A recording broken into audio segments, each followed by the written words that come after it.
But right now on the line with us is Dr. Richard Wolff. Dr. Wolff is his most recent book, Capitalism's Crisis Deepens, Essays on the Global Economic Meltdown. He is the co-founder of democracyatwork.info and an economist, a former professor of economics. Mr. Wolff, Dr. Wolff, welcome back to the program. Thank you, Tom. Glad to be here. Great to have you with us. So I saw this article by Gavin Davies over on the Financial Times on February 3rd. It's titled, "Why is Germany Flirting with Recession?" And he notes Italy has recorded 2 successive quarters of negative growth. France slipped towards stagnation in December. They think this is the yellow vests that's causing this. Germany seems to have avoided a technical recession only by a decimal point. And they note how the German situation is unusual. So there's that.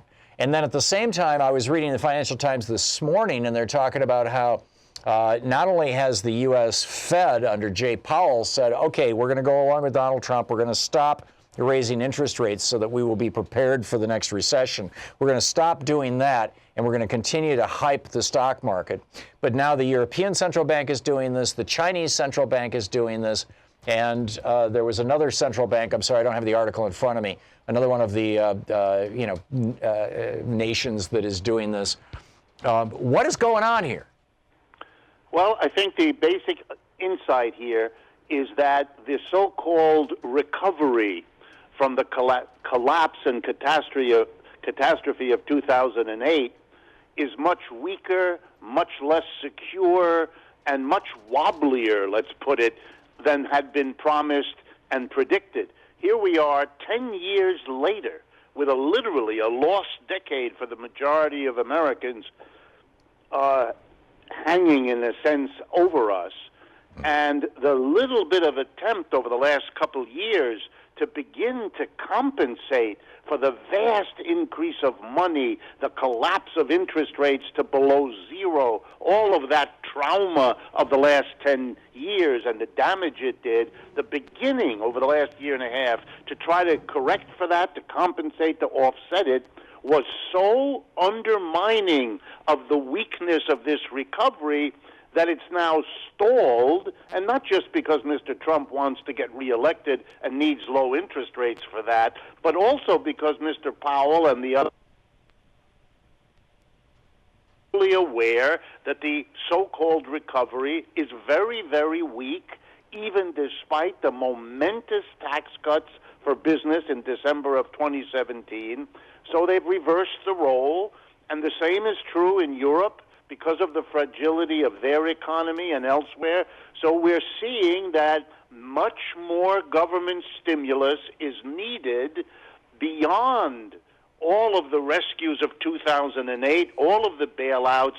We still need the government to flood the economy with money, to keep interest rates from going back up to where they have historically been. And it's a sign of the weakness of global capitalism. There's no nice way to put it. So, I guess the largest frame question here is, why do we have central banks? I mean, what is there, since they're the ones who are goosing the economy here, what is and Trump has been saying for years and years that central banks are the ones who cause recessions by raising interest rates.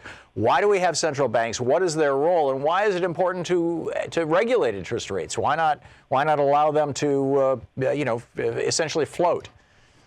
Okay, good question. Let's do the thing historically, because it always explains it. In every single capitalist country, including the United States, there were periods of time, usually in the early decades of capitalism, when money was not a government activity, when money was created literally by banks who printed it, lent it out, managed the whole business, and profited from doing so.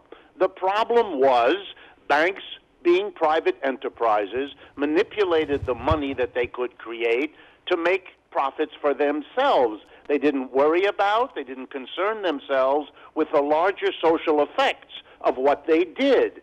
In early America, for example, you had to use one money in one state and a different money issued by a different bank in another state, and you had to exchange the money when you moved from one state to another. All of these things proved eventually to be so destabilizing that the decision was made, we have to go to a central monetary banking system where the money is at least partially, if not totally, controlled by the government, because leaving it in private hands is simply too dangerous. It produced runs on the banks. It produced what we used to call panics, but we now domesticate and call them business cycles, but they were real panics. And so the central banking system was an attempt to get that under control. But it left the following problem. The private banks didn't want to be pushed out of the profitable business of making loans and literally creating money, so they cut a deal. Yes, there could be a central bank. By the way, it's called a central bank in other countries. We call it the Federal Reserve. Why we didn't call it the Bank of the United States is because we had one of those, and it got destroyed with corruption, so the name got a bad name by association back in the 19th century. So the Federal Reserve is a deal. The government has part of the authority, and the private banking system has another part of the authority. And so why do they do it? Because if you let interest rates float up or down, you're plunging the economy into enormous instability. When interest rates go up, it means the mortgage to carry a home goes up. It means the car payments to buy a car, which 98% of cars in America are bought on time. It means your credit card bill is larger every month. Rising interest rates put a kibosh on the economy that most political forces in this society are afraid to allow. So the Federal Reserve is there to kind of control it. I love it only because it gives such a lie to the people who need to pretend that we have a quote-unquote private economy, that everything that happens here is done by the private sector. No, it isn't. The most important thing in the capitalist economy, namely the money, is something we could not manage privately, so we have created these public authorities who, by the way, make all kinds of mistakes, partly out of a real judgment error, partly out of the corruption that they're half in the bag for private bankers, but it looks like it's a better way of managing capitalism's instability than what we had before. So this then raises the question, what are the central banks? You said sometimes they make mistakes. What is the Fed, the U.S.'s central bank? What are they doing right and what are they doing wrong right now, in your opinion? Here's their dilemma. When the economy is going down into the tank, for example, in 2000, when the dot bubble broke, dot-com bubble, or in 2008 when the mortgage crisis hit, their job is to come in and prevent a downturn from becoming a 1930s depression again. And the way they do that is pump money into the economy by dropping interest rates so that banks and others can get their hands on cheap money printed by the government, which in turn you hope they will lend out to consumers to buy more, to businesses to hire more people, etc. In other words, it's a goosing of the economy, and that's their main function. The problem is, if they goose the economy by dropping interest rates and pumping in money more than needs to be done, this extra money will turn around, start looking for things to buy, and you'll have a classic inflation.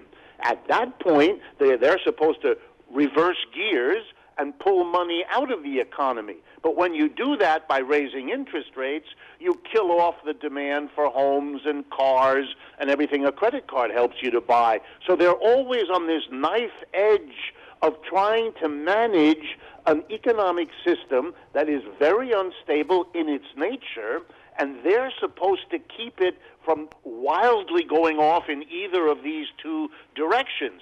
And when you remember that these are people who are private bankers, primarily, who have the profits of their employer on their minds, if you understand the political stakes involved in an upturn or a downturn, then you can see that the pressures on that board of governors, those dozen people, are enormous, are variable, and can lead them to make judgments to please those putting pressure on them rather than judgments about what needs to be done for the economy as a whole.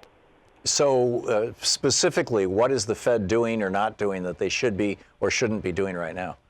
Well, right now, here's the great fear that lurks in the minds of everybody who pays attention. Over the last 10 years, since the crash of 2008, the Federal Reserve has increased the quantity of money on an unprecedented scale for 10 years. There is a wash, an amount of money floating around the American capitalist system that everybody worries about. Why? Because if that money were to begin to flood into buying goods, services, real estate, land, things like that, it would drive up the prices because the supply of real things is limited, and the quantity of money that might go looking for buying those things is now so huge that we could get an out-of-control inflation. There was no choice, they felt, because the alternative, that's that knife edge again, was to collapse into a depression after 2008. So they did it. But they're worried, and they want to pull money out of the system lest that inflation gets started, because they're very hard to stop once they get going. So the idea of raising interest rates starting in 2017 and 18 was to begin to pull money out of the economy. As banks repay the Federal Reserve for money they borrowed, the Federal Reserve literally destroys that money, and you reduce the amount of money circulating. The problem is when you raise interest rates, homeowners are damaged, car companies can't sell cars the way they used to, and they put a lot of pressure not to do it. And Mr. Trump wants to get reelected in 2020, and he can't have an economy slowing down with angry home buyers, angry car buyers, blaming him or the Federal Reserve, and most Americans don't keep those things so separate in their minds. Right. So there's a lot of pressure on the Federal Reserve not to pull the money out, even though they half know they ought to. So they're wobbling, and they've now decided to wobble in the following way. They're not going to raise interest rates. Dr. Wolff, we're out of time. I'm sorry, but thank you so much for being with us today. All right, my pleasure, as usual. This is the Thom Hartmann Program. Professor Richard Wolff, democracyatwork.info is the website. You can tweet him at Prof. Wolff with 2 Fs.